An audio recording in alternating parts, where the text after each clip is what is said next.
बिस्मिल्लाहिर्रहमानिर्रहीम। अस्सलाम वालेकुम दोस्तों, आप देख रहे हैं असद कुकिंग 375। आज की हमारी जो रेसिपी है बट कढ़ाई, मटन बट कढ़ाई।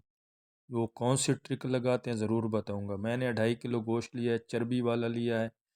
2-3 टमाटर, 2-3 प्याज ये डाल देंगे। 1 चम्मच हल्दी, 1 चम्मच नमक, 1 चम्मच सुरख मिर्च। उसके बाद इसको 5 मिनट के लिए हम छोड़ देंगे प्रेशर में। 1 चम्मच मैंने लहसुन अदरक डाला। उसके बाद कढ़ाई में शिफ्ट कर दिया। इसका जो पानी है ये खुश्क करना है।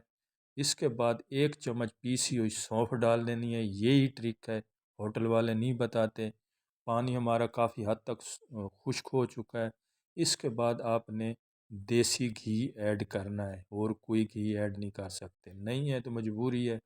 इसके बाद सूखा धनिया 1 चम्मच, 1 चम्मच आपने डालना है ज़ीरा पाउडर। उसके बाद फिर इसको खुश्क करना है। फिर आपने इसमें दही डालना है, मलाई मिक्स करके, ऐसे नहीं डालना।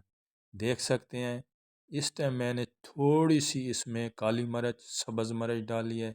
ये फाइनल लुक है। उम्मीद करता हूँ आज की रेसिपी अच्छी लगी होगी। इजाज़त चाहता हूँ। अल्लाह।